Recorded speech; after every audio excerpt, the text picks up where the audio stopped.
ಎಷ್ಟು ಅಳತೆಗೆ ನಾವು ನೆಕ್ಕನ್ನು ತೊಗೋಬೇಕು, ಎಷ್ಟು ಅಳತೆಗೆ ಆರ್ಮ್ ಹೋಲನ್ನು ಕೌಂಟ್ ಮಾಡಬೇಕು, ಎಷ್ಟು ಆರ್ಮ್ ಹೋಲ್ ಇದ್ದಾಗ ಎಷ್ಟು ನಾವು ನೆಕ್ ಅಳತೆನ ಡೌನ್ ಮಾಡಬೇಕು. ಈ ವಿಡಿಯೋನ ನೀವು ಮಿಸ್ ಮಾಡ್ಕೊಂಡ್ರಿ ಅಂತ ಬ್ಲೌಸ್ ನಿಜವಾಗ್ಲೂ ಯಾವಾಗಲೂ ಕಲಿಯಲ್ಲ ನೀವು. ಜಾಕ್ಪಾಟ್ ವಿಡಿಯೋ ಅಂತಲೇ ಎಲ್ರಿಗೂ ಇವತ್ತು ನಾವು ಶೋಲ್ಡರು ಮತ್ತು ಆರ್ಮ್ ಹೋಲ್ ರೌಂಡ್ಗಳನ್ನ ಎಷ್ಟೆಷ್ಟು ಮೆಜರ್ಮೆಂಟಿಗೆ ಎಷ್ಟೆಷ್ಟು ತೊಗೊಳ್ಳೋದು ಅಂತ ಹೇಳ್ಕೊಡ್ತೀನಿ. ಹಂಗೆ ಏನಂದರೆ ನಮಗೆ ಇದು ಯಾವ ಥರ ಸೈಜ್ ಇವತ್ತು ಅಂತಂದ್ರೆ ರೆಡಿಮೇಡ್ ಬ್ಲೌಸ್ಗಳನ್ನ ತೊಗೊಳ್ತಿರ್ತೀರಿ ಶಾಪ್ಗಳಲ್ಲಿ. ಸೊ ಆ ಒಂದು ರೆಡಿಮೇಡ್ ಬ್ಲೌಸ್ಗಳನ್ನ ಅವ್ರು ಹೆಂಗೆ ಅಳತೆಗಳನ್ನ ತೊಗೊಂಡು ಹೊಲಿತಾರೆ ಅನ್ನೋದನ್ನ ನೋಡೋಣಂತೆ. ಅಂದರೆ ಟೋಟಲಾಗಿ ಇವತ್ತು ಸ್ಟ್ಯಾಂಡರ್ಡ್ ಸೈಜ್, ಇಷ್ಟು ಸೈಜಿಗೆ ಇಷ್ಟು ಎದೆ ಸುತ್ತಳತೆಗೆ ಇಷ್ಟು ನೆಕ್ ತೊಗೊಳ್ಬೇಕು, ಇಷ್ಟು ಶೋಲ್ಡರ್ ತೊಗೋಬೇಕು, ಇಷ್ಟು ಆರ್ಮ್ ಹೋಲ್ನ ತೊಗೋಬೇಕು ಅನ್ನೋದನ್ನು ನಾನಿವತ್ತು ಹೇಳ್ಕೊಡ್ತೇನೆ. ಓಕೆ, ಗೊತ್ತಾಗಲ್ಲ ಬಿಗಿನರ್ಸಿಗೆಲ್ಲ ಅದೇ ಪ್ರಾಬ್ಲಮ್. ನಮಗೆ ನೆಕ್ ತೊಗೊಳೋದು ಗೊತ್ತಾಗ್ತಿಲ್ಲ ಮೇಡಮ್. ಶೋಲ್ಡರ್ದು ಒಂದು ದೊಡ್ಡ ತಲೆನೋವು ಆಗ್ಲಿಕ್ಕತ್ತದ, ಬಿಟ್ಟರೆ ಮತ್ತು ಆರ್ಮ್ ಹೋಲ್ದು ಇಷ್ಟು ಸೈಜಿಗೆ ಎಷ್ಟು ತೊಗೋಬೇಕು. ಓಕೆ, ಇವತ್ತು ನಾನೊಂದು ಸ್ಟ್ಯಾಂಡರ್ಡ್ ಸೈಜನ್ನು ಹೇಳ್ಕೊಡ್ತೀನಿ. ಇದಿಷ್ಟು ಐಡಿಯಾ ಇದ್ದರೆ ಸಾಕು ನಿಮಗೆ ಬಿಗಿನರ್ಸ್ಗೆ. ಅಥವಾ ಬ್ಲೌಸ್ ಎಲ್ಲ ಸ್ಟಿಚ್ ಮಾಡ್ತೀರಾ ಮನೆಯಲ್ಲೇ, ನಾವು ಯಾವುದೇ ರೀತಿ ಸ್ವಲ್ಪ ಕ್ಲಾಸ್ಗಳನ್ನ ಕಲ್ತೀವಿ, ಸ್ವಲ್ಪ ಸೈಜ್ಗಳು ಗೊತ್ತಾಗಲ್ಲ ಮೇಡಮ್ ಅಂತ ಹೇಳಿದಿಲ್ಲ. ಬರೀ ಇವತ್ತು ಕಲಿಯೋಣ ಹಾಗಿದ್ರೆ. ಓಕೆ, ಸ್ಟಾರ್ಟ್ ಮಾಡೋಣ ಹಾಗಿದ್ರೆ. ಇವಾಗ ನೆಕ್ ಆರ್ಮ್ ಹೋಲಿಂದು ಯಾವ ರೀತಿ ನಾವು ಸೈಜ್ನ ತೊಗೊಳ್ತೀವಿ ಅನ್ನೋದನ್ನು ಹೇಳ್ಕೊಡ್ತೀನಿ. ಒಂದು ಸ್ಟ್ಯಾಂಡರ್ಡ್ ಸೈಜಲ್ಲಿ ಈ ಒಂದು ಫಾರ್ಮುಲಾಗಳನ್ನ ನೀವು ಬರ್ಕೊಂಡ್ರಿ ಅಂತಂದರೆ ಆರಾಮಾಗಿ ಬ್ಲೌಸ್ ಯಾವುದೇ ಬ್ಲೌಸ್ ಬಂದರೂ ನೀವು ಆರಾಮಾಗಿ ಕಟಿಂಗ್ ಮಾಡ್ಬೋದು, ಭಯ ಇಲ್ಲದೆ. ಇವತ್ತು ನೋಡೋಣ ಆಗಿದೆ, ತಡ ಮಾಡೋದು ಬೇಡ. ಹೆಂಗಪ್ಪ ಅಂತಂದರೆ ಫಸ್ಟ್ ನಾವೇನಂದರೆ ನೆಕ್ ತೊಗೊಳೋದಕ್ಕೆ ಕಷ್ಟ. ಓಕೆ, ಆರ್ಮ್ ಹೋಲ್ ರೌಂಡ್ ಇಷ್ಟೇ ತೆಗಿಬೇಕು ಅನ್ನೋದನ್ನು ಕಷ್ಟ. ಈಗ ಫಸ್ಟ್ ನಾವೇನು ಮಾಡೋಣ ಅಂದರೆ 30 ಸೈಜು. ಓಕೆ, 30 ಸೈಜ್ ಎದೆ ಸುತ್ತಳತೆ ಅಂದರೆ ಇವಾಗ 30 ಸೈಜ್ ಅಂದರೆ ಎಷ್ಟು ಬರುತ್ತೆ ನಮಗೆ? ಓಕೆ, ಎದೆ ಸುತ್ತಳತೆ 7.5 ಇದ್ದಾಗ ನಮಗೆ 30 ಸೈಜ್ ಬರುತ್ತೆ. 7.5ನ 4 ಭಾಗ ಮಾಡಿರಿ, 2 ಭಾಗ ಆಯಿತು, ಇದು 4 ಭಾಗ 30 ಸೈಜ್, ಹೌದಲ್ವಾ? ಇದನ್ನೇ ಈಗ ನಾವು ಎದೆ ಸುತ್ತಳತೆಗೆ ಹಾಕ್ಕೊಂಡಿದ್ದೀವಿ. ಈಗ ನಮಗೆ 30 ಸೈಜು ಸಿಕ್ತು, ಇದು ಗೊತ್ತಾಯ್ತು. 30 ಸೈಜ್ ಇವಾಗ ಎದೆ ಸುತ್ತಳತೆ ಅನ್ನೋದು ನಿಮ್ಗೆ ಗೊತ್ತಾಯ್ತು, ಹೌದಾ? ಈ 30 ಸೈಜ್ಗೆ ನಾವು ನೆಕ್ ಎಷ್ಟು ತೊಗೋಬೇಕು? ನೆಕ್ ಅಂದರೆ ಯಾವುದು? ಇದು ಕನ್ಫ್ಯೂಸ್ ಮಾಡ್ಕೋಬೇಡ್ರಿ. ನಾನು ಹೇಳ್ತಾ ಇರೋದು ಶೋಲ್ಡರ್, ಫುಲ್ ಶೋಲ್ಡರ್ ಅಲ್ಲ, ಬರೀ ನೆಕ್ ಮಾತ್ರ. ಅಂದರೆ ಇವಾಗ ನಾವು ಇಲ್ಲಿಂದ ಹಿಡಿದು ಇಲ್ಲಿವರೆಗೂ ಎಷ್ಟು ತೊಗೋಬೇಕು ಅನ್ನೋದು ಗೊತ್ತಾಗಬೇಕು ನಿಮ್ಗೆ. ಈ ಫಾರ್ಮುಲಾ ಗೊತ್ತಾಯಿತು, ಈ ಆರ್ಮೋಲ್ ಫಾರ್ಮುಲಾ ಗೊತ್ತಾಯ್ತು ಅಂದರೆ ನಿಮ್ಗೆ ಭಾಳ ಅಂದರೆ ಭಾಳ ಈಸಿ ಬ್ಲೌಸ್ ಕಟ್ಟಿಂಗ್. ಓಕೆ, ಇವತ್ತು ಏನಂದರೆ ನೆಕ್ದು 30 ಸೈಜ್ಗೆ ನಾವು ಹೆಂಗೆ ಡಿವೈಡ್ ಮಾಡ್ಕೋಬೇಕು ಅನ್ನೋದನ್ನ ನಾನು ಈ ಒಂದು ಹಾಳಿ ಒಳಗೆ ಬರ್ದೇನೆ ನೋಡ್ಬೋದು ನೀವು. ಓಕೆ, 30 ಸೈಜ್ ಡಿವೈಡ್ ಮಾಡಿದರೆ 12ರಲ್ಲಿ ಡಿವೈಡ್ ಮಾಡಬೇಕು ನೀವು. 30 ಸೈಜನ್ನು 12ರಲ್ಲಿ ಡಿವೈಡ್ ಮಾಡಿದಾಗ ಎಷ್ಟು ಬರುತ್ತೆ? 2.5 ಬರ್ತದೆ. ಸೊ ಇಲ್ಲಿ ಎಷ್ಟು ಬರುತ್ತೆ ನಿಮ್ಗೆ? ಡಿವೈಡ್ ಮಾಡಿರಿ, 30ಇಂದ 12ಕ್ಕೆ ಡಿವೈಡ್ ಮಾಡಿದಾಗ 2.5 ಬರುತ್ತೆ. ಓಕೆ, ಈ 2.5 ಬಟ್ ಭಾಳ ಆಯ್ತಲ್ರಿ ಮೇಡಮ್ ಅಂತ ಅನ್ಬೋದು ನೀವು. ಓಕೆ, ಯಾಕಂದರೆ ನಮ್ಗೆ ಈ ಒಂದು ಫಾರ್ಮುಲಾಗಳನ್ನ ನಾವು ಎಲ್ಲಿ ಹಾಕ್ಬೇಕು ಅನ್ನೋದನ್ನು ನಾವು ತಿಳಿಬೇಕು. ಓಕೆ, ಇವಾಗ ನೀವು ಕಲ್ತ್ರಿ 30 ಸೈಜ್ಗೆ, ನಾನು ನೆಕ್ಸ್ಟ್ ಹೇಳ್ಕೊಡ್ತೀನಿ ನಿಮ್ಗೆ. ಈಗ 30 ಸೈಜ್ ಆಯಿತು, ನೆಕ್ಸ್ಟ್ ಏನು? 35 ಸೈಜ್ಗೆ. 35 ಸೈಜ್ ಅಂದರೆ ಎದೆ ಸುತ್ತಳತೆ ಎಷ್ಟಾಯಿತು? ಎದೆ ಸುತ್ತಳತೆ 8.75 ಅಂತ ಹೇಳಿ ನಾವು ಅಂದ್ಕೊಳ್ಳೋಣ. ಓಕೆ, 8.75 ಎದೆ ಸುತ್ತಳತೆ ನಮಗೆ ಇಲ್ಲಿಗೆ ಬರುತ್ತೆ. ಇಲ್ಲಿ ಬರ್ತದಂದರೆ 8.75ಗೆ ನಾವು ಇದಕ್ಕೆ ಎಷ್ಟು ತೊಗೊಳ್ಬೇಕು? 35ಗೆ 35 ಡಿವೈಡೆಡ್ ಬೈ 12 ಮಾಡಿದಾಗ ಎಷ್ಟು ಬರುತ್ತೆ? 2.9. ಅಂದರೆ ನಿಮ್ಮ ನೆಕ್ನ ವಿಡ್ತ್ ಎಷ್ಟು ತೊಗೋಬೇಕು ಇಲ್ಲಿ? ಇದು ಸ್ಟ್ಯಾಂಡರ್ಡ್ ಸೈಜು. ನಾನು ಹೇಳ್ತಾ ಇರೋ ತಲೆಯಲ್ಲಿ ಇಟ್ಕೋರಿ. ಯಾವುದಾದ್ರು ಬ್ಲೌಸ್ ತೊಗೊಂಡು ಬಂದು ಇಲ್ಲಿ ಆ ಫಾರ್ಮುಲಾಗಳನ್ನ ಕೌಂಟ್ ಮಾಡೋದಕ್ಕೆ ಹೋಗಬೇಡ್ರಿ. ಅದನ್ನು ಹೇಳ್ತೀನಿ ಲಾಸ್ಟಲ್ಲಿ ಇದೆ ನಿಮಗೆ ಏನು ಚೇಂಜಸ್ ಮಾಡಬೇಕು ಅನ್ನೋದನ್ನು. ಈಗ ಅದ್ರದ್ದು ಅಳತೆನ ತೊಗೊಳೋದು ಹೇಳ್ಕೊಡ್ತೀನಿ. ಎದೆ ಸುತ್ತಳತೆ ನಮ್ಗೆ ಸಿಕ್ಕಿದ್ದೆಷ್ಟಕ್ಕೆ? 11ಕ್ಕೆ. ಈಗ ಇದನ್ನು ನಾವು ಯಾವ ರೀತಿ ಡೌನ್ ತೊಗೊಳ್ಬೇಕು ಅನ್ನೋದನ್ನ ನೋಡೋಣ. ಇವಾಗ ನೀವು ಹೇಳಿರೋ ಒಂದು ಅಳತೆಗೆ ತೋರಿಸ್ರಿ ಮೇಡಮ್ ಅಂತ ಅನ್ಬೋದು. ಅದನ್ನು ಹೆಂಗೆ ಹೇಳ್ತೀನಪ್ಪ ಅಂದರೆ 11 ಇದೆ ಎದೆ ಸುತ್ತಳತೆ. ಎದೆ ಸುತ್ತಳತೆ 11 ಅಂದರೆ ಪೂರ್ತಿ ಸೈಜ್ ಬರುವಂಥದ್ದು ಎದೆ ಸುತ್ತಳತೆ 44 ಅವ್ರದ್ದು ಎದೆ ಸುತ್ತಳತೆ ಇದೆ. ಓಕೆ, 44 ಸೈಜ್ ಇದ್ದರೆ 44 ಡಿವೈಡ್ ಮಾಡಿಕೊಡ್ರಿ 12ರಿಂದ. 44 ಡಿವೈಡ್ ಮಾಡಿಕೊಡ್ರಿ ಎಷ್ಟರಿಂದ? 12ರಿಂದ. ಎಷ್ಟು ಬರುತ್ತೆ?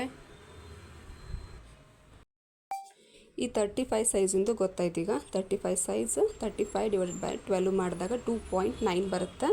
ಇಲ್ಲಿ 2.9ಗೆ ನಾವು ಮಾರ್ಕ್ನ ಹಾಕ್ತೀವಿ. 2.9 ಅಂದರೆ 2.5 ಅಂದರೆ ಅರ್ಧ ಆಯಿತು. 9 ಅಂದರೆ 3ಕ್ಕೆ ಸ್ವಲ್ಪ ಕಡಿಮೆ ತೊಗೋಣ. ಇದಕ್ಕೆ ನಾವು 2.9 ಅಂತ ಹಾಕ್ಕೊಳ್ತೀವಿ. ಇದೇ ಥರನ ನಾವು ಮೆಜರ್ಮೆಂಟ್ನ ಮಾಡ್ತಾ ಹೋಗ್ತೀವಿ. ಎದೆ ಸುತ್ತಳತೆಗೆ ನೆಕ್ದು ನಿಮಗೆ ವಿಡ್ತು ಸಿಕ್ತು. ಇವಾಗ ನೆಕ್ಸ್ಟ್ ಏನಪ್ಪ ಅಂದರೆ, ಬಟ್ ಇದರಲ್ಲೂ ಚೇಂಜಸ್ ಇದೆ. ಯಾವ ಒಂದು ಅಳತೆ ನಮ್ಗೆ ಜಾಸ್ತಿ ಬ್ರಾಡ್ ಇದ್ದರೆ ಅಥವಾ ಜಾಸ್ತಿ ನಮಗೆ ಫುಲ್ ಡೀಪಾಗಿ ತೆಗೆದ್ರೆ ಅದಕ್ಕೆ ನಿಮಗೆ ಫಾರ್ಮುಲಾಗಳು ಚೇಂಜ್ ಆಗುತ್ತೆ, ಅದನ್ನು ಹೇಳ್ಕೊಡ್ತೀನಿ. ಈಗ ನಮಗೆ ಎದೆ ಸುತ್ತಳತೆಗೆ ನೆಕ್ನ ಎಷ್ಟು ತೊಗೊಳ್ಬೇಕು, ಈಗ 38 ಸೈಜ್ಗೆ 38 ಸೈಜು ಡಿವೈಡೆಡ್ ಬೈ 12 ಡಿವೈಡ್ ಮಾಡಿದಾಗ 12ಇಂದ ನಾನು ಡಿವೈಡ್ ಮಾಡಿದಾಗ 3.1 ಬರುತ್ತೆ. ಸೊ ಇಲ್ಲಿ ನೆಕ್ ವಿಡ್ತು ನಮ್ಗೆ ಎಷ್ಟು ಸಿಗುತ್ತೆ, 3.1 ಸಿಗುತ್ತೆ. ಓಕೆ, ಈಗ ಇಲ್ಲಿ ತೋರಿಸ್ತೆ ನೋಡಿರಿ. ಈ 3.1ಅನ್ನು ನಾವು ಎಲ್ರಿಗೂ ತೊಗೊಂಡ್ರು ಬರುತ್ತಾ? ಎಸ್, ಬರಲ್ಲ. ಯಾಕಂದರೆ ನಾವು ಡೀಪ್ ಈಗ ಒಂದು 11 ಇಂಚಿಗೆ ಆ ಥರ ನಾವೇನಾದರೂ ಡೀಪ್ ಹಾಕಿಬಿಟ್ವಿ ಅಂತ ತಿಳ್ಕೊಳ್ರಿ. ಈ 3ನ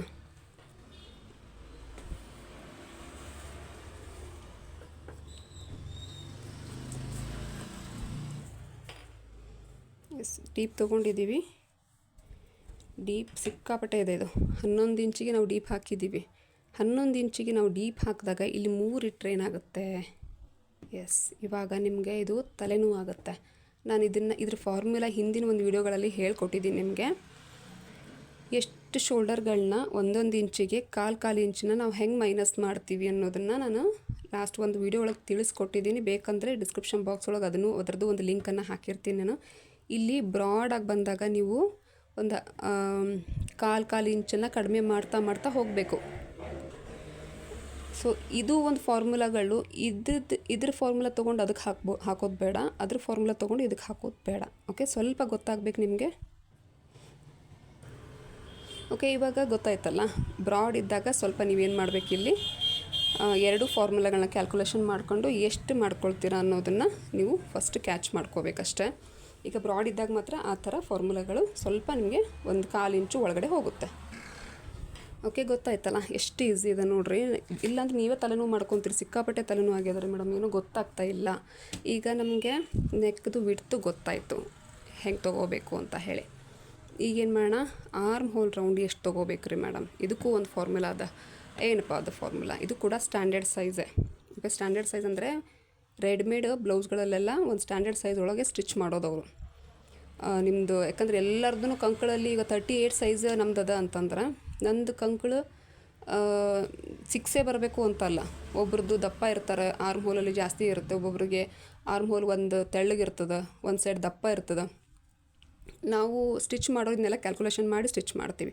ಬಟ್ ಸ್ಟ್ಯಾಂಡರ್ಡ್ ಸೈಜ್ ಅಂದಾಗ ಅದನ್ನೆಲ್ಲ ಅವ್ರು ಏನೂ ನೋಡೋಂಗಿಲ್ಲ. ಒಂದು ಸ್ಟ್ಯಾಂಡರ್ಡ್ ಸೈಜ್ ಸುಮ್ಮನೆ ಅವರು ಇಷ್ಟು ಎದೆ ಸುತ್ತಳತೆಗೆ ಇಷ್ಟು ತೊಗೋಬೇಕು, ನಾವು ಇಷ್ಟು ಮಾಡ್ಕೊಂಡು ಕಟ್ ಮಾಡ್ಕೊಂಡು ಬಿಡ್ತಾರೆ. ಅದ್ರ ಸೈಜ್ನ ಹೇಳ್ತಾ ಇರೋದು. ಬಟ್ ಇದಕ್ಕೆ ನೀವು ಒಂದು ಸ್ಟಿಚ್ ಮಾಡ್ಕೊಂಡು ನೋಡಿ, ಅಲ್ಲಿ ಎಲ್ಲಿ ಕಡಿಮೆ ಮಾಡಬೇಕು, ಎಲ್ಲಿ ಜಾಸ್ತಿ ಮಾಡಬೇಕು ಅನ್ನೋದು ನಿಮಗೆ ಬಿಟ್ಟಿದ್ದು. ಓಕೆ, ಈಗ ನೆಕ್ಸ್ಟ್ ಏನಪ್ಪ ಅಂತ ನೆಕ್ಸ್ಟ್ ಬರೋಣ. ಇವಾಗ ಆರ್ಮ್ ಹೋಲ್ ರೌಂಡಲ್ಲಿ 30 ಸೈಜು ಅಂದರೆ ಈಗ 30 ಸೈಜ್ ಇಲ್ಲಿ ಬರುತ್ತೆ.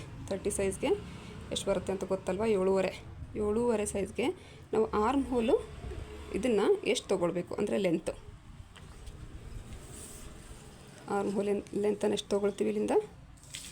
30 ಸೈಜ್ಗೆ 30 ಡಿವೈಡೆಡ್ ಬೈ 6 ಮಾಡಿದಾಗ 5.8 ಬರುತ್ತೆ. ಈಗ ಇಲ್ಲಿಂದ ನಾನು ತೊಗೊಳ್ತೀನಿ 5.8 ಅಂದರೆ ಇಷ್ಟು. ಓಕೆ, 5.8 ಇಷ್ಟು ಬರುತ್ತೆ. ಇದು ಒಂದು ಸ್ಟ್ಯಾಂಡರ್ಡ್ ಸೈಜ್. ಓಕೆ, ಗೊತ್ತಾಯ್ತಲ್ಲ. 30 ಸೈಜ್ಗೆ ನಮಗೆ ಬಂದಿರೋದು 5.8. ನೆಕ್ಸ್ಟು 38 ಸೈಜ್ಗೆ 38 ಡಿವೈಡೆಡ್ ಬೈ 6 ಮಾಡಿದಾಗ 6.3 ಎಷ್ಟು ಬರುತ್ತೆ ನೋಡ್ಬೋದು. 6.3 ನೋಡಿದ್ರಲ್ವ? ಎಷ್ಟು ಈಸಿ ಅದ ನೋಡಿರಿ. ನೀವು ಅದನ್ನು ತಲೆನೋವು ಮಾಡ್ಕೊಳ್ತಿದ್ದೀರಿ ಇಷ್ಟೇ ಈಸಿ. ಇದೇ ಫಾರ್ಮುಲಾ ಕೇಳಿದ್ರಿ ಅಲ್ವಾ? ಹೆಚ್ಚಾಗಿ ನಾನು ಫಾರ್ಮುಲಾಗಳನ್ನ ಯೂಸ್ ಮಾಡೋಂಗಿಲ್ಲ, ಅದು ನಿಮಗೆ ಗೊತ್ತಿರ್ಬೋದು. ಅವ್ರೇನು ಬ್ಲೌಸ್ ಕೊಟ್ಟಿರ್ತಾರಲ್ಲ ಅದರ ಒಂದು ಅಳತೆ ನೋಡಿಕೊಂಡೇ ನಾನು ಹಾಕೋದು. ಈಗ ಅದನ್ನು ತೋರಿಸ್ತೀನಿ ನಿಮಗೆ.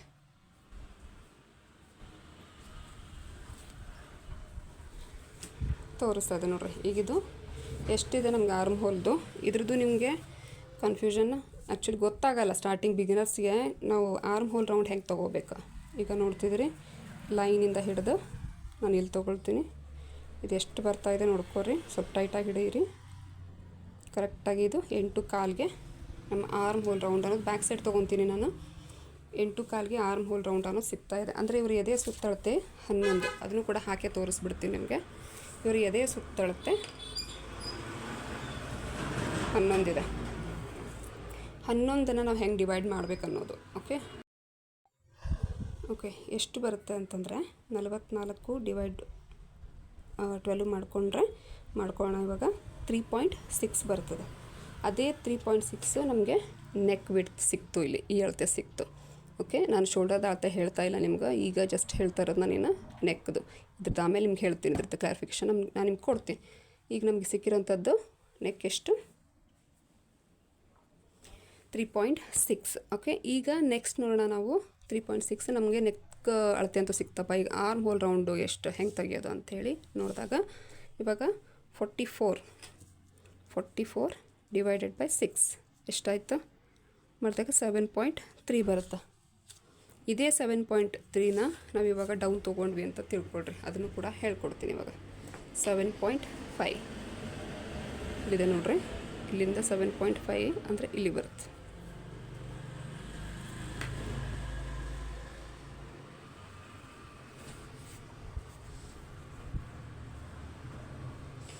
ಯಾವ್ಯಾವ ರೀತಿಯೆಲ್ಲ ನಾವು ಕ್ಯಾಲ್ಕುಲೇಷನ್ ಮಾಡ್ಬೋದು ಅನ್ನೋದನ್ನ ತೋರಿಸ್ಕೊಡ್ತೀನಿ ಈಗ. ಓಕೆ, ಇಲ್ಲಿಗೆ ಬರುತ್ತೆ 11 ಎದೆ ಸುತ್ತಳತೆ ಇಲ್ಲಿಗೆ. ಈ ಒಂದು ನಾನು ಲೆಂತ್ ಜಾಸ್ತಿ ತೊಗೊಳಕ್ಕೆ ಹೋಗಿಲ್ಲ, ನಿಮ್ಗೆ ಜಸ್ಟ್ ನಾನು ನೆಕ್ ವಿಡ್ತು ಮತ್ತು ಆರ್ಮ್ ಹೋಲ್ ರೌಂಡನ್ನು ಹೆಂಗೆ ತೆಗಿಯೋದು ಅನ್ನೋದನ್ನ ಮಾತ್ರ ಹೇಳ್ಕೊಡ್ತಿದ್ದೀನಿ. ಇವಾಗ ರೌಂಡ್ ನಾವು ತೆಗೆದ್ವಿ. ಇವಾಗ ಅವ್ರದ್ದು ಆರ್ಮ್ ಹೋಲ್ ರೌಂಡ್ ಎಷ್ಟಿತ್ತು 8 ಇಲ್ಲಿ ತೊಗೊಂಡಾಗ ಎಷ್ಟಿತ್ತು ನಮಗೆ ಆರ್ಮ್ ಹೋಲ್ದು 8.25 ಇತ್ತಲ್ಲ, 8.25 ಅಥವಾ 8.25 ಇಟ್ಟು ಕೂಡ ನಡೀತದೆ ಅವ್ರಿಗೆ. ಇವಾಗ ನಾವು ಇಲ್ಲಿಂದ ಇದನ್ನು ತೊಗೋಣ, ಎಷ್ಟು ಬರುತ್ತೆ ಅಂತ ನೋಡೋಣ. 8 ನೋಡಿರಿ, 8.25 ಇಲ್ಲಿಗೆ ಬರ್ತಿದೆ. ಇವಾಗ ಏನು ಮಾಡೋದ್ರಿ ಮೇಡಮ್? ಇವಾಗ ಕನ್ಫ್ಯೂಷನ್ ನಿಮಗೆ ಬಿಗ್ ಕನ್ಫ್ಯೂಷನ್ ಬರೋದೇ ಇಲ್ಲಿ. ಇವಾಗ ಏನು ಮಾಡೋದು? ಈ ಥರ ಬರ್ತಿದೆ, 8.25 ಇಲ್ಲಿ ಬರ್ತಿದೆ, ಬಟ್ ಇದಿಷ್ಟು ನಮಗೆ ಜಾಸ್ತಿ ಆಯಿತು. ಎಸ್, ಇದನ್ನು ಕೂಡ ಈಗ ಹೇಳ್ಕೊಡ್ತೀನಿ. ಈಗೇನು ಮಾಡಬೇಕಂದ್ರೆ, ನೀವು ನಮಗೆ 7 ತೊಗೊಂಡ್ರೆ ಅಷ್ಟು ಬಂತಪ್ಪ, ಏನು ಮಾಡಬೇಕು ನಾವೀಗ 6 ತೊಗೊಳ್ಳೋಣ. 6ಕ್ಕೆ 6ಗೆ ತೊಗೊಂಡ್ವಿ. ಈ 6ನ ಜಸ್ಟ್ ನಾನು ನಿಮಗೆ ಒಂದು ರಫ್ ತೋರಿಸ್ತಾ ಇರೋದಷ್ಟೇ. 11 ಎದೆ ಸುತ್ತಳತೆ ಹಾಕ್ಕೊಂಡಿದ್ದೀನಿ. ಇವಾಗ ಇದರ ರೌಂಡನ್ನ ತೆಗಿತಾ ಇದ್ದೀನಿ, ಇದು ಎಲ್ಲ ಇದರ ರೌಂಡನ್ನು ತೆಗಿತಾ ಇದ್ದೀನಿ. ಓಕೆ, ನೋಡ್ತಾ ಇರ್ಬೋದು ನೀವು. ಇವಾಗ ಇದನ್ನು ಕೌಂಟ್ ಮಾಡೋಣ. ನಮಗೆ ಇಲ್ಲಿ ಡೌನ್ ಬಂದಿದ್ದೆಲ್ಲ ಅಲ್ಲಿಂದನೇ ನಾವು ಕೌಂಟ್ ಮಾಡಬೇಕು. ಈಗ ನೋಡೋಣ ಎಷ್ಟು ಬರುತ್ತೆ. ನಮಗೆ ಎಷ್ಟು ಬೇಕಾಗಿದೆ? 8.25 ಬೇಕಾಗಿದೆ ನಮ್ಗೆ ಅಲ್ವಾ? ಇನ್ನೂ ಜಾಸ್ತಿ ಬರ್ತಿದೆ, ಹೌದಲ್ವಾ? ಸೊ ಇದು ಕೂಡ ರಾಂಗು. ಸೊ ಅವರಿಗೀಗ 6 ಅವಶ್ಯಕತೆ ಇಲ್ಲ. ನೆಕ್ಸ್ಟು ಇನ್ನೂ ಮೇಲೆ ಹೋಗ್ತಾ ಇದ್ದೀನಿ ನಾನು. ಎಷ್ಟು ಬಂತು? 5.25 ಬಂತು. 5.25ಗೆ ಡೌನ್ ಮಾಡ್ಕೊಂಡು ನೋಡೋಣ.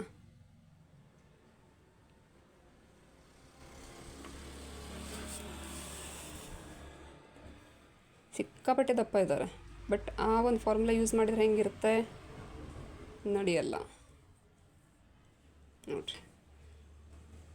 8.25 ಇಲ್ಲಿ ಬಂತು. ಸೊ ಇಲ್ಲಿ ಇನ್ನಿಷ್ಟು ಡಿಫ್ರೆನ್ಸ್ ಇದೆ. ಇವಾಗ ಏನು ಮಾಡ್ತೀವಿ ನಾವು? ಇದೇ ರೀತಿ ನೀವು ನಿಮ್ಮ ಒಂದು ಆರ್ಮ್ ಹೋಲ್ ರೌಂಡನ್ನು ಕಂಡು ಹಿಡ್ಕೊಳ್ಬೇಕು. ಇವಾಗ ಇದು ಕೂಡ ಕಡಿಮೆ ಬರ್ತಾಯಿದೆ.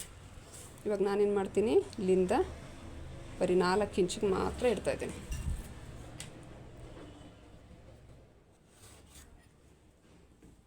ಓಕೆ, 4 ಇಂಚು.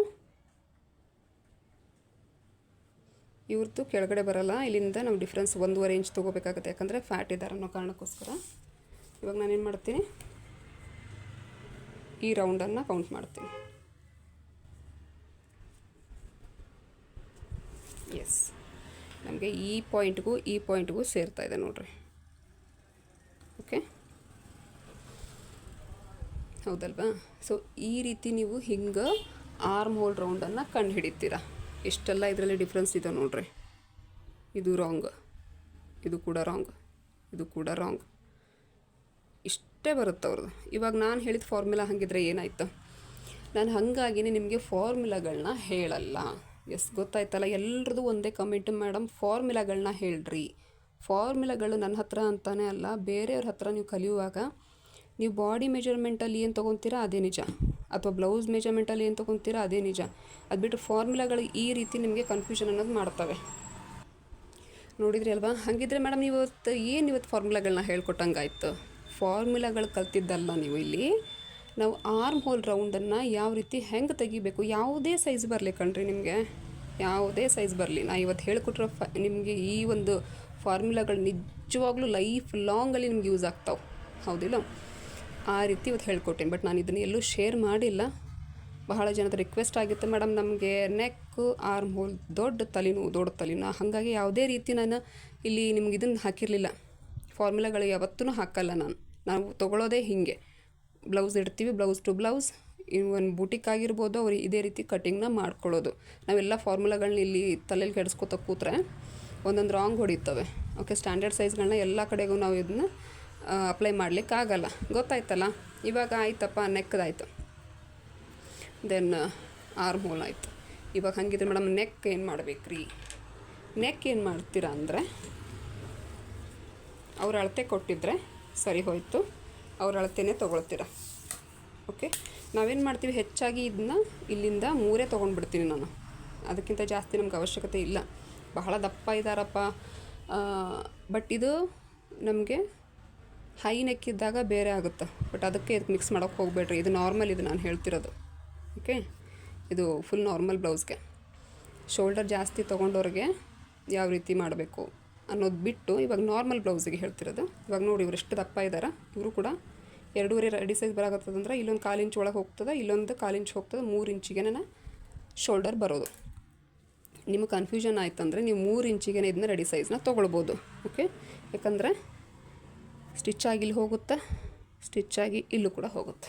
ಉಳಿಯೋದು ನಮಗೇನು 2/4 ಅಥವಾ 2.5 ನೀವು ಉಳಿಯೋ ಹಾಗೆ ನೋಡ್ಕೋಬೇಕು.